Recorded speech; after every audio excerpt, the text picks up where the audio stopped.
On today's Newsmakers, a lot of buzz still surrounds the Supreme Court's recent decision in the Free Speech Coalition versus Paxton case, a decision that is widely seen as helping to protect children. We welcome ex-porn star Joshua Broome to the show today. He is on a mission to protect kids, and he joined CBN News to praise the Supreme Court's recent ruling and to discuss the issues underpinning it and what he believes could happen next. With no further ado, here is Joshua Broome. Joshua Broome, a lot to talk with you about today. Obviously, the Supreme Court upholding Texas's age verification law. This was big news, one of the big cases to come from the court last week. What was your reaction to seeing this ruling come down?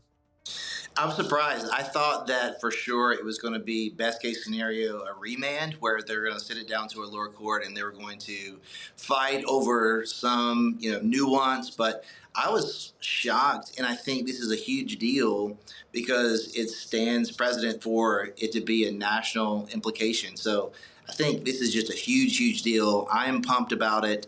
And to be honest, it's this. It's tough to be super excited about it because the reality is that for there not to be age verification in the first place is actually negligent. So it's like the frustration of, okay, we're finally where we should be, and let's move forward from here. Yeah, I was listening the other day to an interview with Jonathan Haidt, and he was saying everywhere else we've kind of decided, like in the real world, we've decided who's an adult and who's a child. You can't buy alcohol, you can't vote, you can't buy cigarettes, all of these things until you're a certain age. But on the internet, it's kind of the Wild West. There is no sort of protection until we have laws like these. And like you said, we should have had them long ago. But for people who are maybe a bit skeptical or cynical, what kind of assistance, like, is this actually going to help parents, these age verification laws? Are they actually useful? Are they worth having? Yeah, I mean, number one, age verification since the inception of pornography was just, hey, click a box. Are you 18? Right. Sure. And it was almost like, walking into a convenience store trying to buy alcohol saying, I promise I'm 21. So it's no verification at all. And what we've seen, so Louisiana was the first state to actually implement legislation when this was first talked about. And what we saw in Louisiana is consumption went down 8% because guess what? People don't want to leave an actual digital footprint when they want to watch pornography. It's the same thing that, it deters anyone from doing anything they don't want to be seen doing. And I think that's the most problematic thing in pornography is that you can do that without truly leaving behind breadcrumbs. So I think it's certainly helpful.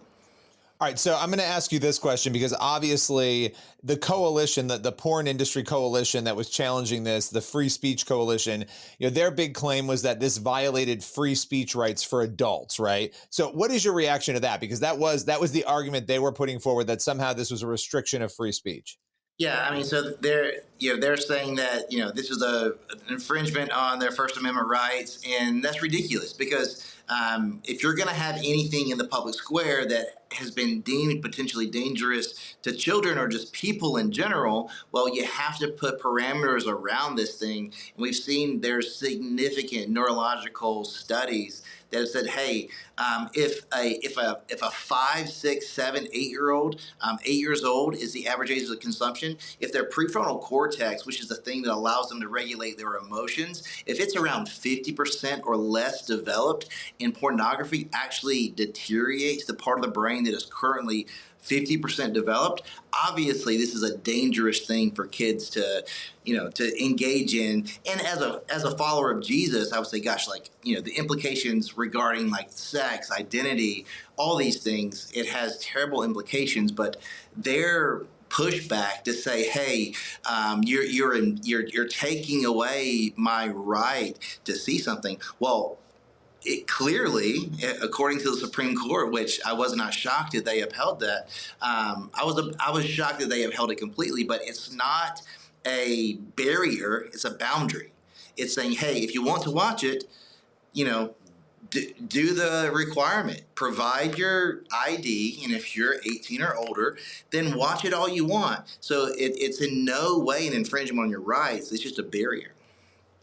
How do you, Josh, see this practically impacting the porn industry? Because for somebody like me, I live in Virginia. We have similar laws in place. And what ultimately has happened, like in several states, is the largest porn site has just said, you know what, we're going to block the site altogether. You can't even access the site in the state of Virginia. Ironically, they think that that's some sort of like win for them, like there. But really, our governor just said, "Oh, great, you're doing my job for me." There are a lot of states that are making similar moves, and now with this Supreme Court precedent, do you think that this ends with just porn leaving these states altogether? I mean, you look back at so in 2012 in Los Angeles County, which was where 80% of the pornography that was filmed, that's where all the studios were. And then in Los Angeles County, they decided to implement a condom mandate. And this was right after I got out of the industry. So I'm on these sets 20 plus times a month, and some people are saying like, are they actually implementing this? Are there any kind of checks and balances? Every single time I was on a set, there was always a police officer that stopped by and asked, "Hey, where's your permit?" Obviously, they're why they were there. That's up for a different conversation. But yes, like a police officer was checking, was there a permit each and every time. So with that said, in 2012, condoms were mandated in Los Angeles County. The entire industry picks up and moves to Las Vegas. So this is something that they've done in the past. So where they can't thrive, will they geographically move? Probably, but then you have OnlyFans and things like that. So the way that people consume and even create pornography is drastically changed. So my hope would be, yes, to your point, where there is the implementation of this verification, like Louisiana, 80% drops off, and Pornhub thinking, hey, or other sites thinking, hey, if we pull out of this state, there's going to be people with picket signs saying, "Hey, give me back my porn," and that's not realistic. So it's interesting to see what they'll do. They probably thought that they would win this to some extent, but the same thing, man. I was at Capitol Hill 4 years ago, and we were talking about this age verification. And before it had even made it to the ears of everyone that was in the room, Pornhub had already created something called VPN Hub, and it was created to go around the VPN that was installed on your phone. And there's many other pieces of technology that exist right now that people are creating technology, and you say, hey, download this on your phone and you can bypass the age verification. So how does that I think there's going to have to be legislation written with nuances to, hey, you can't use AI to go around legalities. So it's going to be complicated. So I think will they pull out of every state? I don't know, but I think that and Section 230, it just allows social media to be a place where pornography can be housed. So I wouldn't be surprised if Twitter turns into Pornhub, because it would be financially advantageous for them to do so, and they're not far from it today. Yeah, I think you're referring there to obviously changing technology. People are going to react to this ruling by shifting and doing things we haven't even seen yet, right? And you mentioned AI, the rise of AI, a lot of good and a lot of horrible things are going to come from that. So people are going to be using those things, adapting them. But, you mentioned the industry. Obviously, for those who don't know your story, you came out of the porn industry. You were in it for years. You later became a Christian. You now have been speaking against the industry. A lot of people have said, well, why are we even allowing porn? Prostitution in most places is illegal. Of course, there are moves to try to legalize that. What would you say if somebody came to you and said, Josh, as somebody who used to work in this industry who now speaks out against it, should pornography be banned outright, where we're not even having this conversation anymore? What would you say? Yeah, I mean, I would say because pornography is not regulated. We saw last year there was over 100,000 pieces of content that was on porn sites that were non-consensual, that was underage, and it was. I hate to be crass, but it was rape, and it was child pornography, and There's literally people who were trafficking children, raping them, and putting them on Pornhub, and it was on there for years and years, and it was monetized. And it wasn't one piece, it wasn't two pieces, it was hundreds of thousands of pieces of content that happens on a daily basis. So when you watch porn, the reality is, I've got 43 people who, I'm 42 years old. I've been out of that industry for over a decade, yet I still have videos like on websites. But the reality is, there's people that should be living a normal life that have left that industry, that went the path that I went, where I got counseling, I got plugged into a healthy community, I found Jesus, my life was transformed. Now I'm living my life trying to impact the world in a positive way. I'm married, I have kids. We wrote an awesome book together, Billy. But the reality is, 43 people that should be the same age as me are dead, and they took their life via suicide or overdose. And when they died, Pornhub said, "Hey, let's make a compilation film to honor them. AKA, let's see how we can monetize their death and amplify it for our good." And those scenes are still on the internet. So the probability of you watching porn of someone who took their very life because of the content that was on there, that they didn't want it to be on there anymore, is a reality. And to the people who say, well, people still watch Thriller and things like that, you have been so brainwashed to think that pornography in mainstream media is remotely close to the same thing. It is not. I've never received 1 cent of a royalty or any kind of residual payment. That is not the way that industry works. That industry is built on manipulation and coercion and fraudulent documentation that forces people to do things they really don't want to do, and then they hold it over their head and they continue to monetize over it over and over and over again. So yeah, to the person watching it saying, "Hey, what's the big deal?"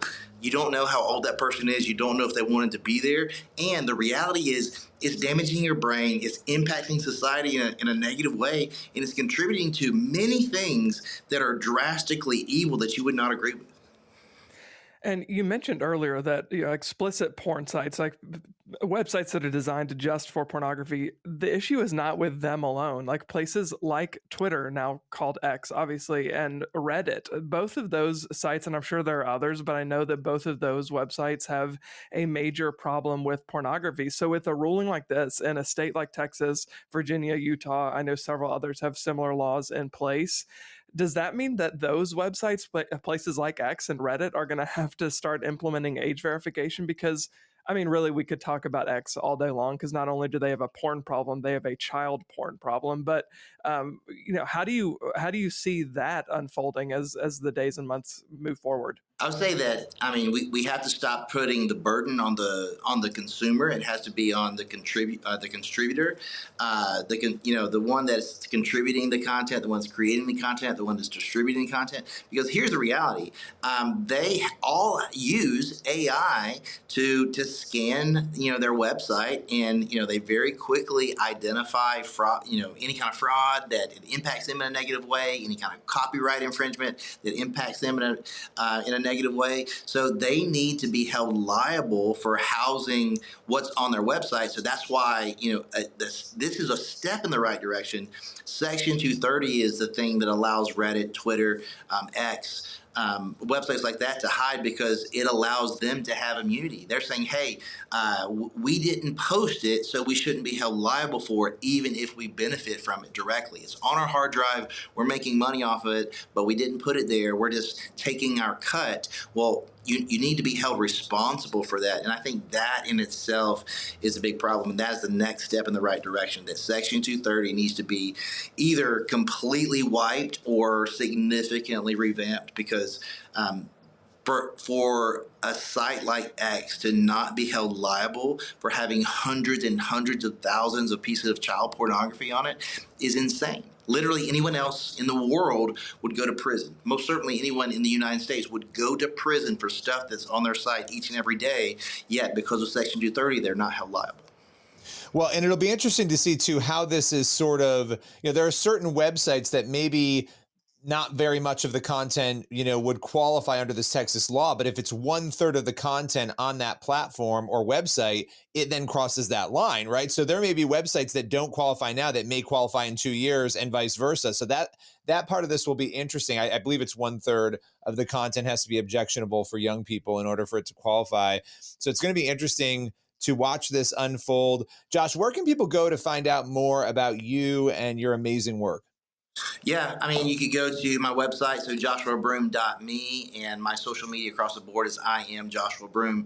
And just to say one more thing to what you said, I think we're just in dangerous waters because outside of Whole Foods, 10 years ago, you could deem, because Whole Foods is a certified organic store, meaning that there's prerequisites that they have for them to have things in their store. If they're going to call them organic, there's a standard they've set that they're committed to. But 10 years ago, naked fruit juice could say that it's organic, yet it was only made with there was a percentage or an amount of ingredients that were organic, but it could literally have cyanide in it. It could have something that's incredibly dangerous, something that you would find in a cleaner, yet they would deem it organic because the way that the law was written. That's why it's so important. Like, policy matters because people matter. And it's like, man, you really got to dig into this stuff because they were advertising things as organic because it was advantageous for them. They're not trying to sell a healthy product. They were trying to make money. So at the end of the day, when you're going to call something, that's why our language matters. That's why I will never say adult film industry, because the porn is not something that is for adults. Like, when should you watch it? You shouldn't. It's not good for you. So it's pornography that comes from the Greek New Testament around sexual immorality, and it's been written on caves, in Mesopotamia 2,000 years ago. It's always been problematic. Look at Ephesus. Look at Corinth. This is not a new problem, but we're consuming it in a new way, and it needs to be regulated. Well, Joshua Broome, appreciate you coming on to break it all down today. Thank you for having me. That's all for today's Newsmakers. Make sure you head on over to the CBN News YouTube channel and cbnnews.com for more of the news you need to read. We'll see you again tomorrow.